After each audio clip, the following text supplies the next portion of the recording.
कोकण नागरी संघर्ष समितीच्या वतीने लक्ष्मी केमिकल इंडस्ट्रीज फिफाच्या विरोधात इथं गेली 40 दिवस आंदोलन सुरू आहे आणि या आंदोलनामध्ये प्रमुख भूमिकेत किंवा इथे जे आंदोलनाला बसलेले आहेत ते माननीय अशोकराव जाधव साहेब आणि माननीय राजू आमरे साहेब। आम्ही समाज माध्यमातून हे सगळं पाहत असताना आम्ही या तालुक्याचे या देशाचे नागरिक आहोत आणि जसं आता साहेबांनी सांगितलं की ही विषारी कंपनी आहे हे आपण रोज वाचतो ऐकतो।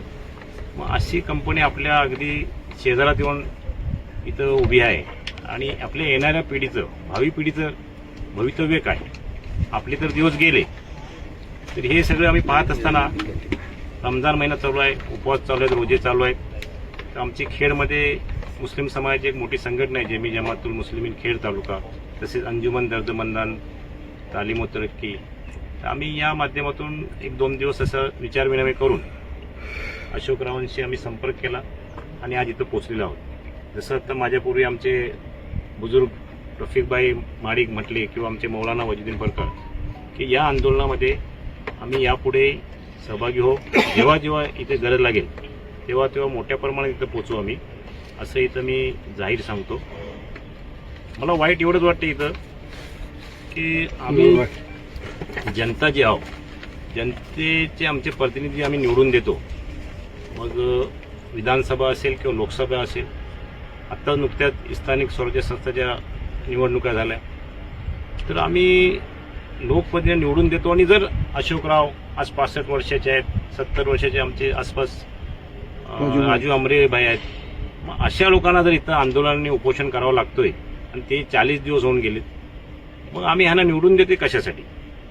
आज मला असं वाटतं की आपल्या जिल्ह्यामध्ये 5 आमदार आहेत, त्यापैकी एक आमदार जर भास्कर शेठ जाधव विरोधी पक्षाचे असले तरी 4 आमदार सत्तेत आहेत आणि सत्तेत असणाऱ्या आमदारांना हे कळत नाही काय?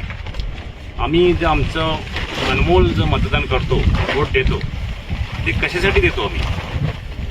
आज योगायोगाने आमच्या जिल्ह्याचे पालकमंत्री आहेत, ते उद्योगमंत्री सुद्धा आहेत, त्यांच्याकडे उद्योग खातं सुद्धा आहे। एवढं सगळं असताना जर हा लढा जनतेने लढायचा असेल, अशोकरावांनी लढायचा असेल किंवा आमच्या राजूभाई आमरेंनी लढायचा असेल, तर मग ह्या आमच्या प्रतिनिधीचा उपयोग काय?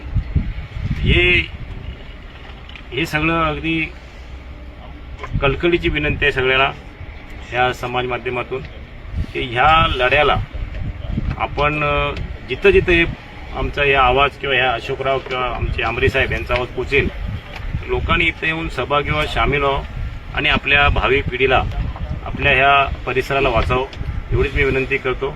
आणि सुरुवातीलाच आमच्या वरिष्ठ लोकांनी यांचे आभार मानलेत, मी सुद्धा यांचे आभार मानतो की ह्यांनी याची सुरुवात केली आहे आणि त्याच्यामुळं आज आम्ही इथवर पोचलो आणि या लढ्यामध्ये यापुढे आम्ही सामील हो, एवढंच सांगून मी माझे 2 शब्द संपवतो। जय हिंद, जय महाराष्ट्र।